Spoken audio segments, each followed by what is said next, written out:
Périmètre intra A86 qui a pour but d'apporter une réponse partielle aux problèmes de pollution qui causent quand même, parce que 5 secondes c'est sympa, mais qui causent quand même plus de 6600 décès prématurés en Ile-de-France. C'est un problème de santé majeur, on n'est pas seulement sur une problématique environnementale. Suite à la loi d'orientation des mobilités publiques, donc les territoires ont l'obligation d'instaurer une ZFE.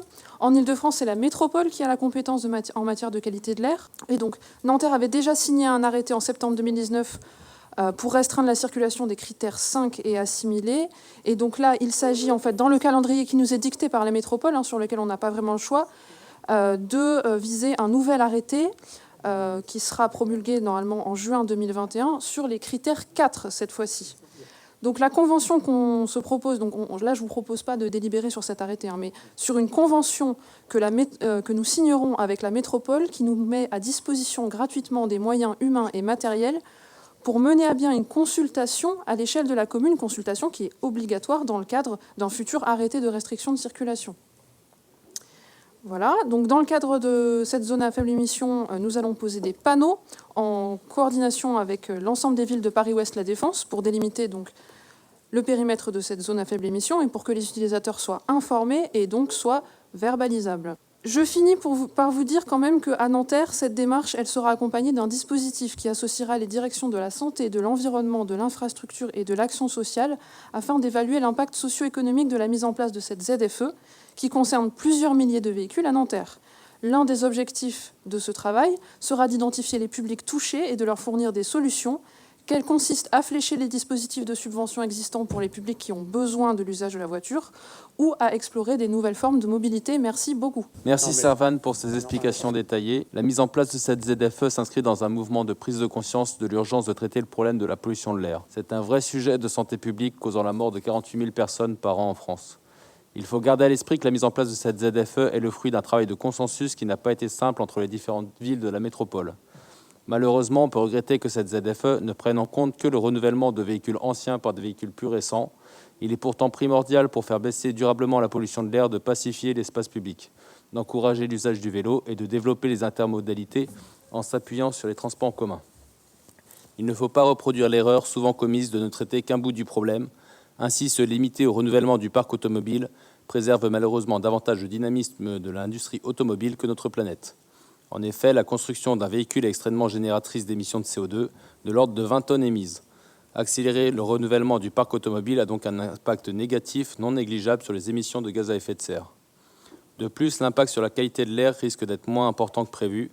Les restrictions sont en effet basées sur des normes théoriques d'émissions, alors que les mesures réelles, révélées par le scandale du Dieselgate, montrent que les normes ne sont absolument pas respectées en conditions réelles. On peut également déplorer que les critères peuvent encourager des aberrations, comme le fait de remplacer une vieille petite voiture par un 4x4 récent. Aussi, il est indispensable de prendre en compte les usages effectifs des véhicules et de présenter des alternatives viables à la voiture. Pourquoi la métropole n'offrirait-elle pas un pass Navigo gratuit à ceux qui décideraient d'abandonner leur voiture ? Il nous faut des mesures fortes pour convaincre les habitants. À défaut de cette approche, nous devrons affronter les griefs légitimes des foyers disposant d'un pouvoir d'achat limité, qui ne comprendront pas d'être astreints à un renouvellement de leur véhicule alors que des SUV, 4x4 ou autres voitures de sport continuent de circuler librement au cœur des agglomérations. Heureusement, la ville de Nanterre œuvre de son côté pour encourager l'usage du vélo, pour réduire la place de la voiture et encourager les transports en commun. Nous devons localement dépasser la ZFE et mettre cela en valeur. Il nous faut également rappeler que la pollution de l'air ne se limite pas à la pollution automobile. Il faut également agir sur les autres sources de pollution que sont le chauffage, que ce soit au bois ou au fioul, l'industrie et le secteur de la construction. Merci. Merci, Monsieur le maire. Chers collègues, si les recommandations de l'OMS en matière de qualité de l'air et de seuil pour l'exposition aux particules et au dioxyde d'azote étaient respectées, 6 600 décès prématurés seraient évités chaque année. C'est bien donc d'un problème de santé publique que nous traitons ce soir. Améliorer la qualité de l'air par la mise en œuvre d'une zone à faible émission est un sujet dont s'était saisi avec volontarisme le groupe des élus socialistes à la métropole auquel j'appartiens. La mise en place de la première phase au sein de notre ville a été défendue âprement par notre camarade et ancien collègue Jean-Paul Siret, adjoint au maire délégué à l'environnement lors du précédent mandat. C'est donc tout naturellement que nous apportons tout notre soutien à la mise en place de cette deuxième phase qui consiste à étendre cette restriction aux véhicules dotés d'une vignette de critère 5 et à mettre en place préalablement une phase de consultation du public. Nous adhérons à la vision présentée par notre collègue Servan Courteau, qui consiste à accompagner la mise en place de ces mesures réglementaires par une forte sensibilisation de la population qui conduirait à modifier de manière durable nos modes de déplacement.